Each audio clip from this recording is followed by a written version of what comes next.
ഒമാനിൽ കനത്ത മഴയിലും വെള്ളപ്പൊക്കത്തിലും മലയാളിയടക്കം 12 പേർ മരിച്ചു. കൊല്ലം സ്വദേശി സുനിൽകുമാർ സദാനന്ദനാണ് ദുരന്തത്തിൽ മരിച്ച മലയാളി. കൂടുതൽ വിവരങ്ങളും ഇപ്പോൾ ജമാൽ ചേരുന്നുണ്ട്.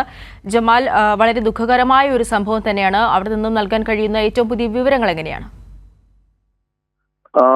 അവിടെ 6 വിദ്യാർത്ഥികളടക്കം 12 പേരാണ് മഴയെ തുടർന്നുള്ള അപകടങ്ങളിൽ ഒമാനിൽ മരിച്ചത്. സൗത്ത് ഷർക്കിയിൽ മതിൽ ഇടിഞ്ഞു വീണാണ് കൊല്ലം സ്വദേശി സുനിൽകുമാർ സദാനന്ദൻ മരിച്ചത്.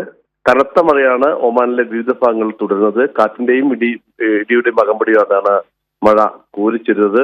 വാദികൾ നിറഞ്ഞൊഴുകയാണ്. ഉൾഗ്രാമങ്ങളിൽ പലയിടത്തും റോഡുകളിൽ വെള്ളം കയറി ഗതാഗത തടസ്സവും നേരിടുന്നുണ്ട്. വാദികളിലും മറ്റും കുടുങ്ങിയ നിരവധി പേരെ ഒമാൻ റോയൽ പോലീസിന്റെയും സിവിൽ ഡിഫൻസ് ആംബുലൻസ് അതോറിറ്റിയുടെയും നേതൃത്വത്തിൽ രക്ഷപ്പെടുത്തുന്നുണ്ട്. മുൻകരുതൽ നടപടിയുടെ ഭാഗമായി അമിറാത്ത് ഭാഷ ചുരം താൽക്കാലികമായി അടച്ചതായി പോലീസ് അറിയിച്ചു. വെള്ളം കയറിയതിനെ തുടർന്ന് ഇസ്കിയിലെ ഒരു വീട്ടിൽ നിന്ന് 7 പേരെ ഒമാൻ പോലീസ് രക്ഷപ്പെടുത്തി. വാദികളിൽ നിരവധിയായ വാഹനങ്ങൾ കുടുങ്ങിക്കിടക്കുകയാണ്. അതേസമയം നിരവധി വാഹനങ്ങൾ ഒഴുക്കിൽ പെടുകയും ചെയ്തിട്ടുണ്ട്. സമുദ്രശാലിൽ വാദി റൗദ സ്കൂൾ കെട്ടിടത്തിലേക്ക് വെള്ളം കയറി. ഇവിടെയുള്ളവരെ ഒഴിപ്പിക്കാൻ ഉള്ള ശ്രമങ്ങൾ ഇപ്പോൾ പുരോഗമിച്ചു കൊണ്ടിരിക്കുകയാണ്. സ്കൂളിന് മുന്നിൽ പാർക്ക് ചെയ്തിരുന്ന വാഹനങ്ങൾ ഒലിച്ചു പോയതായി ഒമാൻ റോയൽ പോലീസ് അറിയിച്ചു.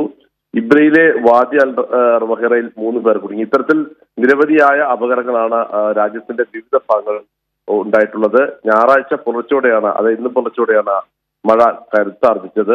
വാദികളും മറ്റും നിറഞ്ഞൊഴുകുന്നതിനാൽ ജാഗ്രത പാലിക്കണമെന്ന് റോയൽ ഒമാൻ പോലീസ് ആവശ്യപ്പെട്ടിട്ടുണ്ട്.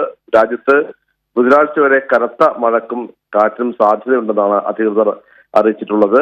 കനത്ത മഴയുടെ പശ്ചാത്തലത്തിൽ ഒമാനിലെ 4 ഗവർണറേറ്റിലെ വിദ്യാഭ്യാസ സ്ഥാപനങ്ങൾക്ക് അവധി പ്രഖ്യാപിച്ചിട്ടുണ്ട്. തിങ്കളാഴ്ച മുതൽ മസ്കത്ത്, അതുപോലെ തെക്ക് വടക്ക് ഷർക്കിയ, ദാഖിലിയ എന്നീ ഗവർണറേറ്റുകളിലെ പൊതു സ്വകാര്യ വിദേശ സ്കൂളുകൾക്കാണ് അവധി പ്രഖ്യാപിച്ചിട്ടുള്ളത്.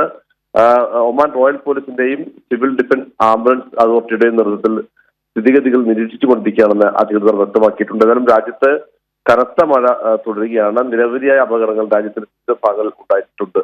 അവിടെ ജമാൽ, ഇപ്പോൾ മനസ്സിലാകുന്നത് ഒമാനിൽ ഇപ്പോഴും കനത്ത മഴ തുടരുകയാണെന്നാണ്. തുടർന്നുള്ള ദിവസങ്ങളിലും ഇത്തരത്തിൽ മഴ തുടരുന്ന ഒരു സാഹചര്യമാണോ ഉള്ളത്? അത്തരത്തിലാണോ കാലാവസ്ഥാ നിരീക്ഷണ കേന്ദ്രം നൽകുന്ന മുന്നറിയിപ്പ്?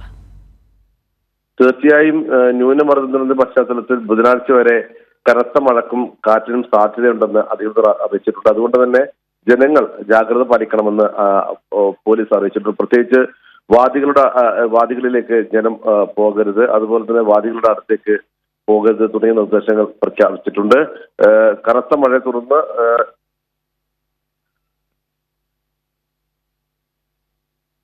ഒമാനിൽ കനത്ത മഴയിലും വെള്ളപ്പൊക്കത്തിലും മലയാളിയടക്കം 12 പേർ മരിച്ചു. കൊല്ലം സ്വദേശി സുനിൽകുമാർ സദാനന്ദനാണ് ദുരന്തത്തിൽ മരിച്ച മലയാളി. നിലവിൽ ഒമാനിൽ കാലാവസ്ഥാ നിരീക്ഷണ കേന്ദ്രം മുന്നറിയിപ്പ് നൽകിയിരിക്കുകയാണ്. തുടർന്നുള്ള ദിവസങ്ങളിലും മഴ പെയ്യാനാണ് സാധ്യതയെന്നാണ്. വിശദമായ വിവരങ്ങളാണ് ജമാൽ നൽകിയത്.